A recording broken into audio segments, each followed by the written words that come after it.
이번 시간에는 김시습 작가의 만복사 저폭이라는 고전소설 작품 함께 살펴보도록 하겠습니다. 자, 먼저 도움을 주는 쌤의 한마디입니다. 부처와 저포내기가 매개가 되어 산 사람이 죽은 처녀의 환생과 사랑을 나눈다는 비현실적이고 전기적인 내용으로 불교의 인연사상의 바탕에 깔려있는 소설입니다. 금오신화에 수록되어 있는 5편의 한문소설 중에 한 편이다 라고 정리해 볼 수 있습니다. 자, 그리고 금오신화에는 5편의 소설들이 정리되어 있는데 만복사 저폭이, 이생규장전, 용군부연록, 남영부주지, 치유부벽전기 이렇게 5편이 수록되어 있습니다. 자, 각각 5편에 수록된 내용들은 다르긴 하지만 공통적으로 비현실적인 소설을 다루고 있고 비극적인 결말 구조를 다루고 있다는 게 공통적인 특성이다 라고 정리해 둘 수가 있겠습니다. 자, 주제는 생사, 삶과 죽음을 초월한 남녀 간의 사랑을 다루고 있는 소설이다 라고 보시면 되겠습니다.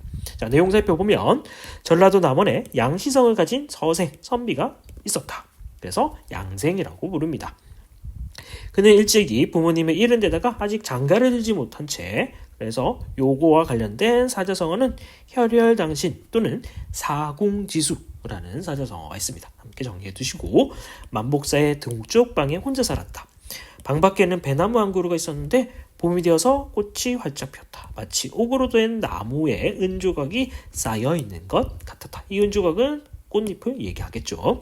양생은 달이 뜬 밤마다 나무 아래를 거니며 낭낭하게 시를 폈는데 그 시의 내용은 이러하다. 한 그루의 백고릇이 외로움을 달래주지만 그래서 이 주인공의 정서를 이렇게 직접적으로 제시하고 있습니다. 휘영청 달 밝은 밤은 홀로 보내기가 괴롭구나. 젊은 이 몸 홀로 누운 호젓한 쓸쓸한 창가로 어느 집 고님이 퉁소를 벌어주네. 저 외로운 물총새는 홀로 날아가고 짝을 잃은 원앙새는 맑은 물에 논일고 있는데 그래서 이 물총새와 원앙새는 주인공의 외로움을 심화시키는 객관적 상관물로서 기능하고 있습니다. 바둑알을 두드리며 바둑을 놓다가 인연을 그리다가 등불로는 정을 치고 창가에서 홀로 시름 슬퍼하고 있네 라고 이렇게 시를 삽입해두고 있습니다. 자, 그래서 이런 것들을 삽입시라고 하는데 소설에서 특히 고전소설에서 이런 시를 집어넣음으로써 얻을 수 있는 효과가 이렇게 5가지 정도 있습니다. 자, 그래서 분위기를 형성하고 등장인물의 심리를 드러내고 그 다음에 주제를 강조하며 앞으로 나올 상황에 대해서 암시와 복선의 기능을 하며 그리고 앞선 상황에 대해서 요약 정리하는 기능을 가지고 있는 게 삽입시의 기능이다 라고 정리해 둘 수가 있겠습니다. 자, 이 부분은 중요하니까 꼭 정리를 해 두시기 바랍니다. 자, 다음 장. 시를 읽고 나자 갑자기 공중에서 말소리가 들렸다. 전기적 요소, 비현실적 요소가 드러나는 부분이다 라고 정리할 수 있겠죠. 그대가 참으로 아름다운 짝을 얻고 싶다면 어찌 이루어지지 않으리라고 걱정하느냐. 양생은 마음속으로 기뻐하였다. 중간 부분, 다음날 양생은 부처와 저포놀이, 주사위 놀이라고 생각하시면 됩니다. 저포놀이를 하여 만약 자신이 지면 법연, 잔치를 베풀어 제사를 지내고 부처가 지면 아름다운 여인을 얻게 해달라고 하면서 저포를 던져서 이겼다. 그는 부처님 부처상이 있는 자리 밑에 숨어서 그의 약속을 기다렸다. 얼마 뒤에 한 아름다운 아가씨가 들어오는데 나이는 10대쯤 되었을까 보였다. 머리를 2갈래로 닦고 깨끗하게 차려입었는데 아름다운 얼굴과 고운 몸가짐이 하늘의 선녀 같았다. 바라볼수록 얌전하였다. 그래서 이 등장인물의 외향을 묘사하고 있는 부분이다 라고 정리할 수 있습니다.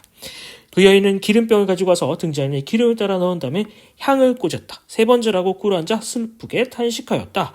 인생이 기구하다지만 어찌 이럴 수가 있겠는가. 그리고는 품속에 축원문 글을 꺼내어서 불타기에 바쳤다. 그 글의 내용은 이러하다. 아무고을 동네에 사는 소녀가 아무개가 삼가 부처님께 아뢰입니다. 지난번 변방의 방어가 무너져 왜구가 쳐들어오자 싸움이 눈앞에 가득 벌어지고 봉화가 여러 해나 계속되었습니다. 외놈들이 집을 불살라 없애고 생민들, 백성들을 노략질하였으므로 수탈을 했기 때문에 사람들은 동서로 달아나고 좌우로 도망가였습니다. 우리 친척과 종들도 각기 흩어졌습니다. 저는 버들처럼 가냘품 소녀의 몸이라 멀리 피난가지 못하고 깊숙한 방 안에 들어앉아서 끝까지 지조절개를 지켰습니다. 윤리에 벗어난 행실을 저지르지 않고서 그래서 그 당시에 사상이 드러나고 있는 부분이다 라고 보시면 되겠죠. 지조절개를 지켰다. 난리에서 큰 화를 면하였습니다. 이 부분은 사실 거짓말입니다. 이 여인은 외구의 난에 목숨을 잃게 됩니다. 그렇지만 요 글에서는 이제 살아있다라고 거짓으로 이야기를 전개하고 있습니다. 저희 아버지께서도 여자로서 정절을 지킨 것이 그르지 틀리지 않았다고 해서 외진 곳으로 옮겨 초해에 붙여서 살게 해주셨습니다. 그런데 3년이나 되었습니다. 가을 달밤과 꽃이 피는 봄날에 아픈 마음으로 헛되이 보내고 뜬구름 흐르는 물과 더불어 심심하게 나날을 보내고 있습니다. 쓸쓸한 골짜기에 외로이 머물면서 제 기구한 평생을 단식하고 아름다운 밤을 혼자 지새면서 오색 빛깔의 난세의 외로운 춤을 슬퍼하였습니다. 그런데 날이 가고 달이 지니 이제 혼백마다 사라지고 흩어졌습니다. 이건 사실이죠.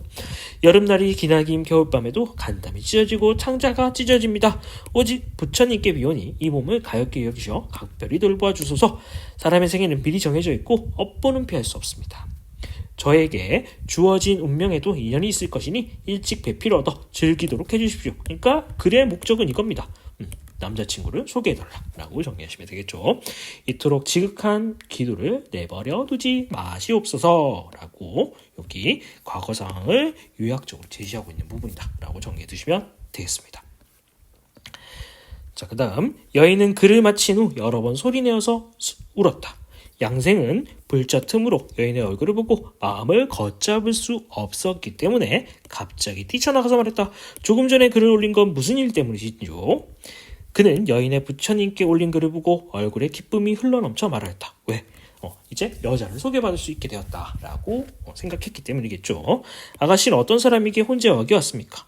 저 또한 사람입니다. 이것도 거짓말이죠. 지금은 귀신인 상태입니다. 대체 무슨 의심이라도 나시는지요? 당신께서는 다만 좋은 배필을 얻으면 될 테니까. 그러니까 여자의 목적과 남자의 목적이 같다는 걸 알 수가 있겠죠. 이렇게 다급하게 이름을 물을 필요는 없겠지요 하면서 이제 여자의 처소로 가서 둘이 술을 나눠 마시고 나중에 이 여자가 귀신이라는 사실이 밝혀지고 이 여자를 잘 장례를 치루어주고 끝이 나는 소설이다라고 정의해 보시면 될 것 같습니다. 자, 지금까지 김시습 작가의 만복사 접폭이라는 고전소설 작품 함께 살펴보았습니다.